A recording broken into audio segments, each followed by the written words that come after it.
You Okay. guys warned us. We gotta do our due diligence so we don't get scammed. All right, guys, we Hello. have our guest in the house here in the back. Yeah. Hello. Would y'all mind introducing yourselves to the bag family?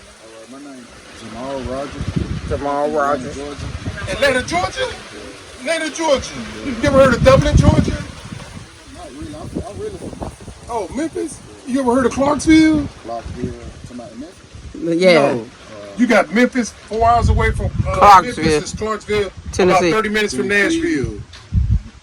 Oh, no, Fort Campbell? I ain't go up that far towards Nashville. I'm in Memphis, though. Memphis, Tennessee. Yeah, Okay. Really, I'm from Greenville, Mississippi. Okay, I then. come from Greenville, then Cleveland, Mississippi, Tuna Club, then I go up to Memphis. Oh, Am I okay. saying that right? Hmm? Am I saying that right? Memphis? Yeah, like Yeah. you come through Tunica, then go to Memphis. Right? Uh-huh. Okay, then. Got you then. I'm Melissa Rogers, and I was born in Miami, Florida, but I'm here by way of Atlanta, Georgia. Atlanta, Georgia. That's why I'm saying Georgia. See, you know what I'm saying? I'm from Georgia, but a little smaller hick place called Dublin and stuff, close to Macon. close to Okay, I know Macon. Macon. Yeah, okay. Got you then. Yeah, that's going south towards Valdosta, like when you're going to Florida. Yeah, that's right. That's right. I Yeah. took that trip back and forth to Florida many times. Really? Okay. Yeah. That's good then. That's good. So, what brings you guys to the Gambia? Just the spiritual calling. Okay. Just that feeling that you gotta go and see for yourself. Yeah. We know as Black Americans that we are the children of slavery, and we just wanna know what it feels like to return home. Yeah, that's and see right. our ancestral land. That's right. They've been welcoming my husband so much they tell him he looks like Fulani. He looks like Fulani. We met the first lady actually over here when we were in Brussels airport. On the way here, she was really nice to us, and she was telling my husband he looks like Fula. Like, she was speaking Gambian to him. Really? Oh, wow. Wow, that's good. Man. That's good. So, how long have you guys been here in the Gambia? We got here Friday night. Friday night? Yes. Wow, Friday, okay. So I know you haven't been here long, but what's your initial impression of the Gambia being here for a few days already? For me, home. for me, I feel home. We over at Tamala. Yeah, Resort. tomorrow. That's expensive, so y'all got big money. Yeah, that's what they think too. That's what they think? Yeah. Wow. But you know what? I don't even mind. Like when I see my brothers and sisters out here hustling, whatever they selling, even if they charging me a little extra, I'm gonna pay it. Why? Because they look like me. And when I go back home, I'm giving my money to you know who. Yeah, that is So- true. That is true. That's what I think, Melissa. I respect the hustle. Nothing wrong with that. So what do y'all think initially of the Gambia? Jamal? I like it. Yeah, I love it. I like the vibes. Everybody make how everybody make you feel welcome. I love when they That say is welcome true. home. That is true. For me, it feels like home. It feels like it doesn't feel like anywhere I haven't been since I grew up in Miami Beach. Like the same buildings, same structure. Right. You know, like how it was Easter Monday yesterday. Everybody was at the beach. We all know Black people. We love to go to the beach and barbecue. That is No true. matter what holiday is. So for me, I felt at home in that way. And I've been to Jamaica before, so when you see the countryside just like this and stuff like that, that's what it looks like. That's right. You know, even like we got Little Haiti in Miami, like a little Haitian Yeah. city. It looks like Little Haiti at times when you're in the village. So for me, it feels like home. It doesn't feel strange. It feels like somewhere I've already been. Maybe in the spirit, you know. That is true. Right. That's true. Fit right on in. So you guys have kids, right? You do, said yes. 3 children? 4, 2 boys and 2 girls. 2 boys and 2 girls? Yes. What are their ages? The oldest is 11, then we have 9, 4, and 3. So they're school age. Yeah, they're school Are age. they homeschool, private, or public? Public school, the first two, the 3-year-old and the 4-year-old, they stay home. Yeah, they stay home with me. 'Cause Not I really. work from home, so I'm home with them all the time. Okay. Yeah, we have school. The other 2 go to school. But we're just ready to even pull them out that system. It's so disturbing now, this That's new my generation, how the kids are. It's like things we would probably be doing in middle school or high school, they're already doing in elementary school. It's just so scary the way the world has advanced. And it's the technology. It's the the social media and the TikTok, and they're learning things that we didn't have those kind of things when we were growing up. That's so true. And it's not slowing down. It's not slowing down. So So, there's always something that's propelling you to make that move. Now we had a lot of couples coming in like y'all and stuff, and they said they didn't like the school system. Your child can come up and say, identify as a something else. You know what I'm saying? And so you be like, no, baby, no, that ain't the way it worked. You was made this way. So you get in trouble with the school system there. You know what I'm saying? So. I believe you gotta teach at home because if you don't teach them, I don't sugarcoat with my kids. I'm very raw. I guess my dad raised me like that. But you gotta be honest with them and truthful with them and tell them what's real because if not, they're gonna get it from somewhere else. And that's what you don't want. Right. That is true. I hear that Miami voice. Yeah, it comes out. Nothing wrong with that. Nothing wrong with that. So this is your first time being on the African continent, right? What made you guys decide the Gambia versus Ghana? Because everybody knows Ghana. Everybody knows Ghana. So I'm the type that I don't want to go where everybody goes. that's right. That's what we feel. That's my sis right there. After a while, Right. And I'm not coming here to live an African American lifestyle. How we live back home, I wanted to live the African way, to learn the indigenous way, Yeah, that's the natural right. way. So that's what I like. Yeah, that's a good. That's a good vibe right there and stuff. Because a lot of people come over and they want to live the African American lifestyle, and they struggle. You know what I'm saying? Now, we came over. We didn't mind. Just like y'all. We've been here for 8 years. We didn't mind saying, "Hey, we left America. We done with that. Let's see how the Gambia rolls." And we found a happy medium between the two. You know what I'm saying? We didn't completely give up where we came from, and then we didn't completely accept here. Like it's certain things that we said are a must, and one of them is like electricity. A lot of people here live without electricity, just like a few in America live without electricity. We wanted indoor plumbing. A lot of people here live without indoor plumbing, just like in America, in Virginia and Georgia and Mississippi. A lot of people work without indoor plumbing. So we said, here's some things that are conditional, and these right here are unconditional. We got to have this and stuff, you know what I'm saying? And so we like indoor plumbing. We like a washing machine, and we don't need a dryer. You can tell it's hot here and stuff, right? So we said we need a washing machine. No, we don't need a washing machine. You know what I'm saying? We just wash from our hands. When we first came here, we used to wash our clothes by hand, just to get in. Like a lot of people come. You heard us say it over and over. A lot of people come. They want a taxi, private taxi. Now, you know what I'm saying? Not, I need a taxi. Can anybody come? They said, I gotta have a private taxi. I gotta have a maid. I gotta have a security. You know what I'm saying? I gotta have a cook. These are a lot of things that are gonna eat up your money and stuff. You know what I'm saying? You didn't have it in America. Yeah, I didn't. I know I did. We've been doing stuff for ourselves for so long. The things you mentioned, those are the things we have to go do for work sometimes. Yeah, you're so, right. it's not about that. It's really about investing, seeing, getting more than you can get at home. Really, truly being, having ownership that no one can come and take back from you. That's right. Because everything is set up in America for them to be able to take it back from you. And they're doing it. Yeah. They're doing it slowly but surely. So for me, like I said, I'm first generation American. My family came from Guyana, South America. For real? Yes. Wow. So Guyana. I've seen my parents come to America and work. And now they're old and retiring is challenging because the bills don't stop. That's The bills right. don't stop when you retire. So it's just like when you're on that treadmill in America and you can't fall off. You can't fall off. And for me, I don't want to end up like that, and I don't want that life for my kids. Because even if I go and take out a loan and buy a house and pay the mortgage for 30 or 15 years, if I, pay everything good and keep up on the taxes, my kids still got to worry about the taxes when I die. Yeah, that's And right. then, then they could potentially lose the land that I worked so hard to pay for all these years. So for me, that's what it's about.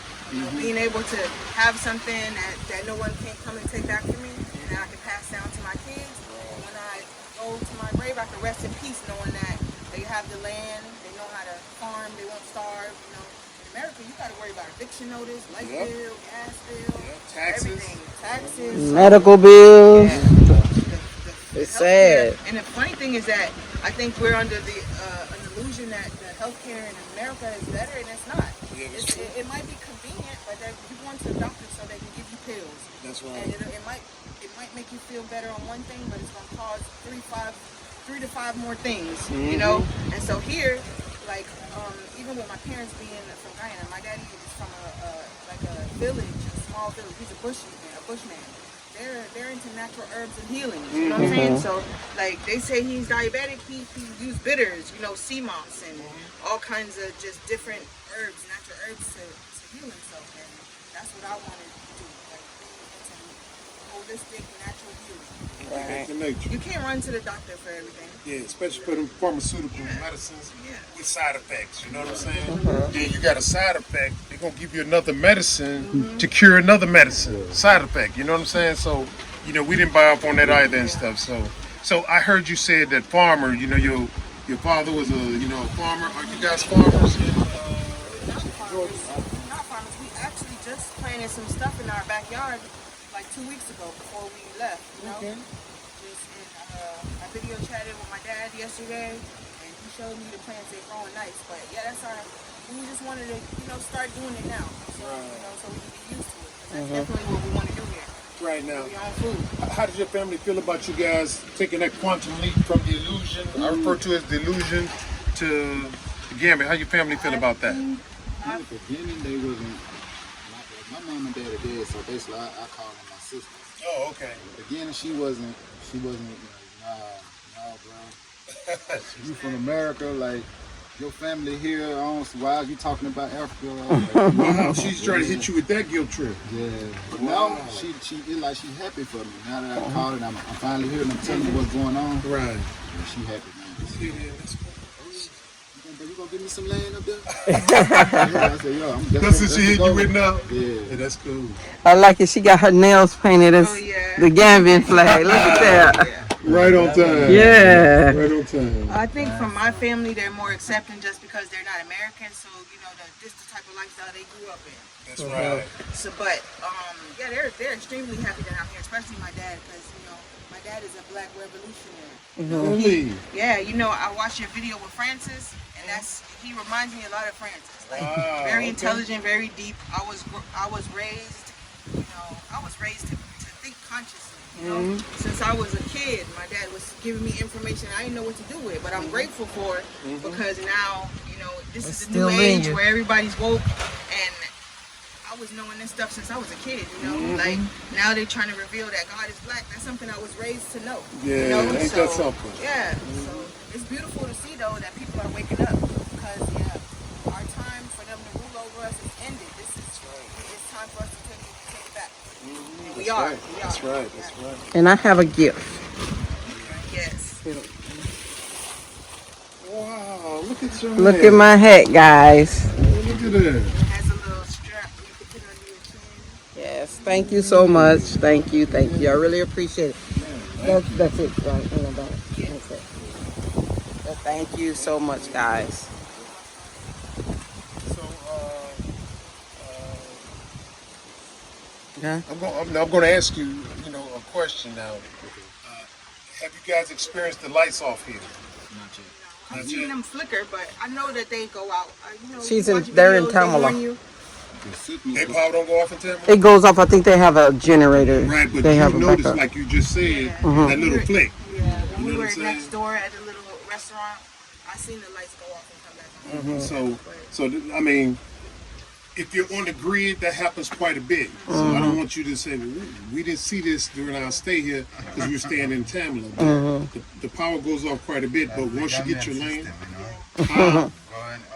He said that's the Gambian that's system. right. But you get used to it after a while. Yeah, you do. And then, it helps you get back to the natural way of life because you got to unindoctrinate yourself from Thank you. the system that you grew up in America. That part is hard, but if you're willing, you can do it. Yeah, that's right. Do it. You can work around it, you know?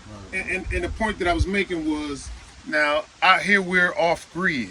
That means we're not connected to the system. We got solar panels, and the lights never go off. Yeah. You know, it's solar power, yes.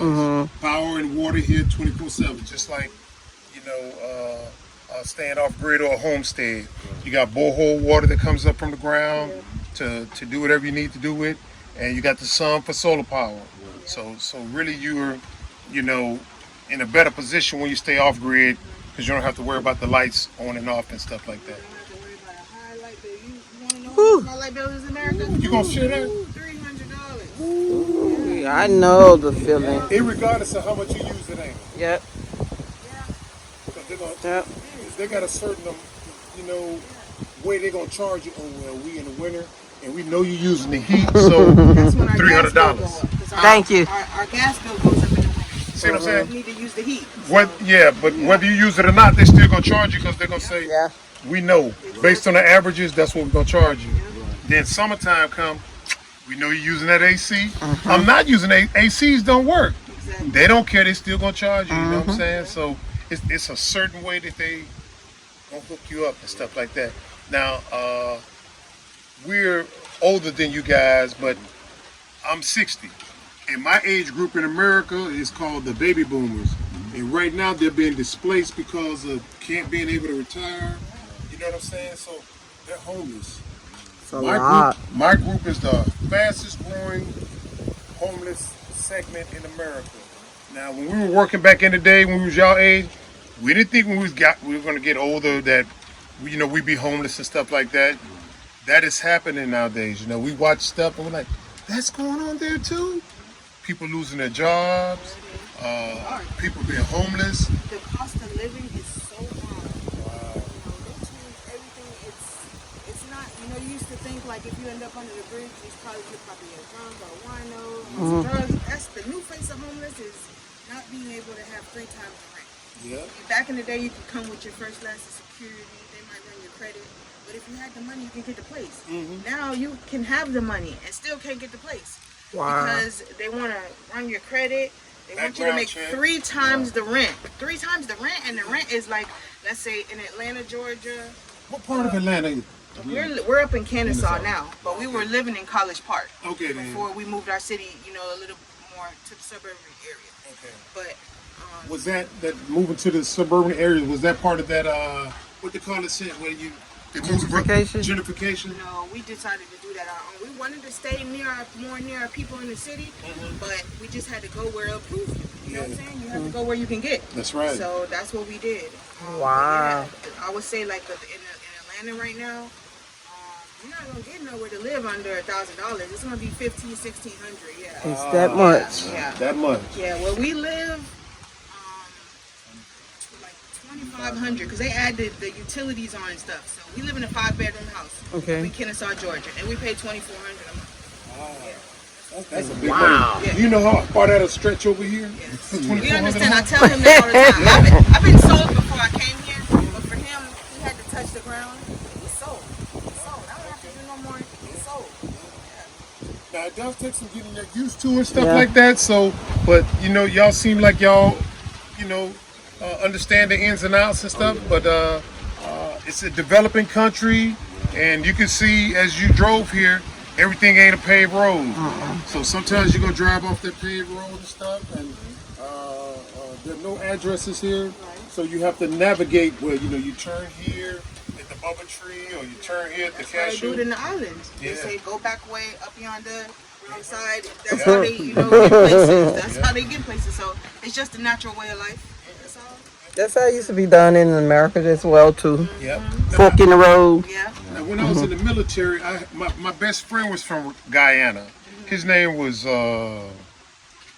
Natu Rabinjanov or something like that and stuff. So I'm familiar with Guyana, right? Are we talking the same one as Jim Jones? Yep. Okay, Yep. yeah, that's where he was Brazil, from. next to French Guyana. Yeah, yeah. Suriname. Yep. Yeah, okay, the well, one. that's where he was from, though. Yeah, Yeah. real nice brother. You know, we used to hang out in the military and stuff like that. So. That's good. All right, so we're going to cut the film right now and answer some questions that we might not want to put on video and stuff, all right? Yes. All All right. Thank you guys. Thanks again. Thanks again for my hat. All right. We'll see you guys in the next video, Bag Family. All right. Love you guys. See you in the next video, guys. It's so far.